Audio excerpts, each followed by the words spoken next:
C'est une posture que je salue comme tout Congolais conscient de l'enjeu.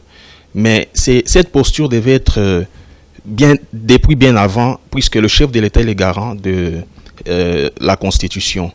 Je salue parce que nous sommes dans une situation d'urgence où ça demande la mobilisation totale de la population congolaise et surtout de la jeunesse. J'ai eu à suivre ces discours du chef de l'État. Il a plus martelé sur la mobilisation de la jeunesse.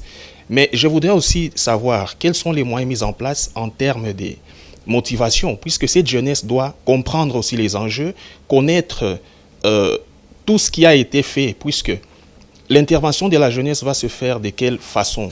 Un simple soutien aux FARDC qui sont dans la ligne des fronts, ou soit une participation à l'effort de guerre, ou soit la participation dans des formations des groupes d'autodéfense. On doit définir les choses, que la jeunesse soit vraiment consciente de ce qu'elle va faire. Vous ne pouvez pas jouer un rôle sans savoir quels sont les faits que vous êtes appelés à réaliser.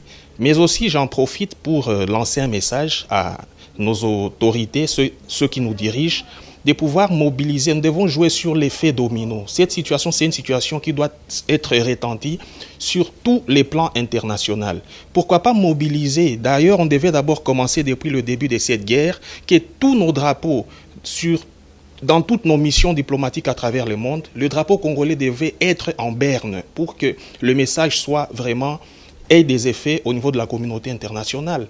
Pourquoi pas mobiliser nos mamans partout aux quatre coins du monde, jouer le rôle que s'inspirer des mouvements féminins en Russie, des femmes qui, dans des situations assez officielles, dans des conférences aux Nations Unies, elles apparaissent pour créer les scandales, juste pour faire passer le message. On a des mamans congolaises qu'on viole à l'Est,